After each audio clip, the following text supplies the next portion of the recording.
Hi everyone, have you heard of C++?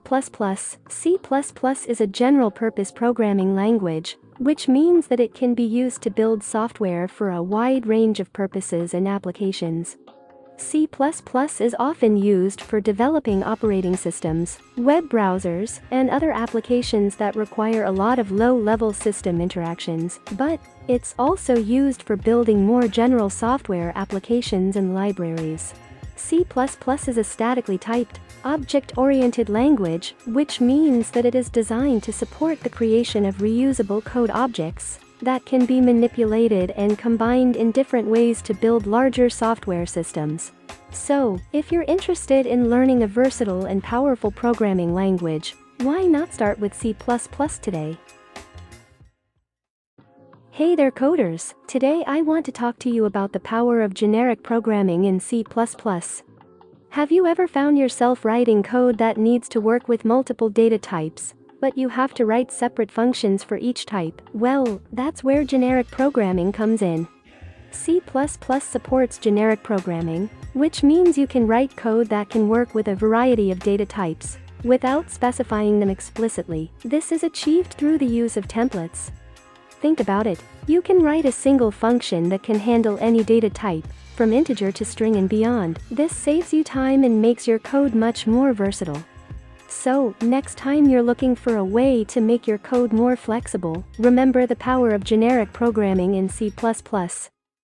We're going to talk about one of the key features of C++, and that is data abstraction.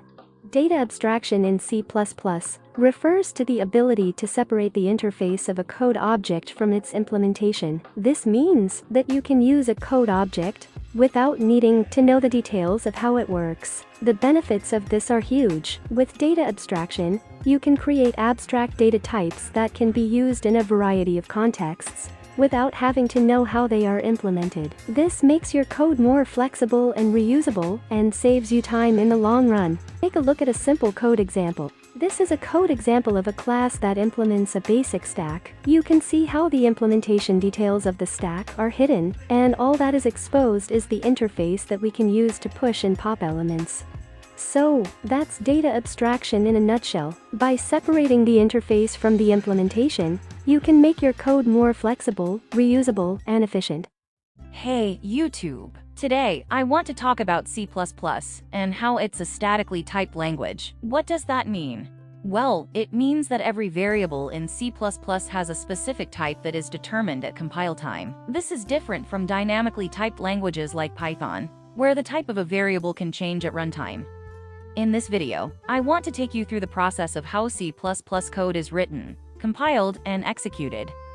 First, we start with the initial stage of writing C++ code. This is where you put your ideas into code. Once you've written your code, you save it as a source file. This is a file format that the compiler can understand, so it can process your code. Now, the source file is passed through a compiler. This is where the magic happens. The compiler checks your code for any errors, and converts it into machine code.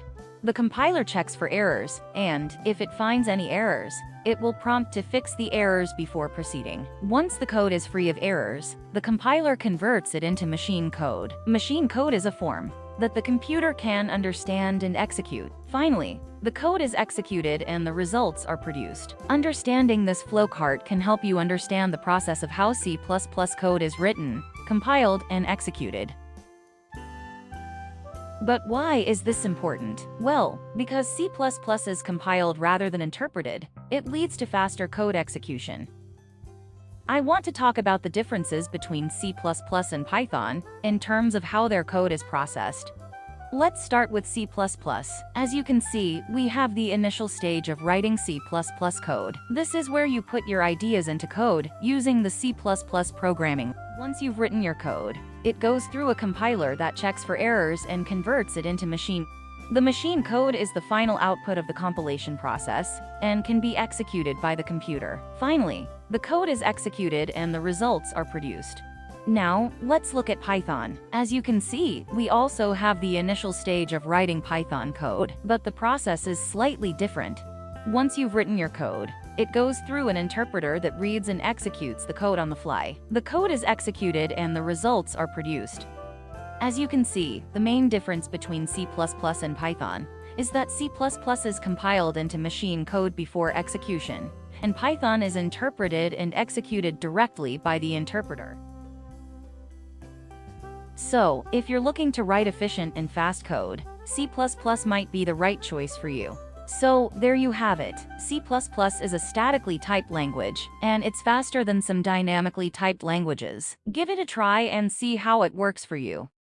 Hey fam, today, I want to talk about C++ and its programming paradigm. As you can see, C++ is an object-oriented programming language. This means that it focuses on objects and their interactions to solve problems. Think of an object as a real-world entity. For example, a dog. A dog has properties like breed, color, and weight, and it has behaviors like barking, wagging its tail, and fetching. In C++, we can represent this dog as an object with properties and behaviors defined in code. We can create multiple instances of this dog object and use them in different ways to solve a problem.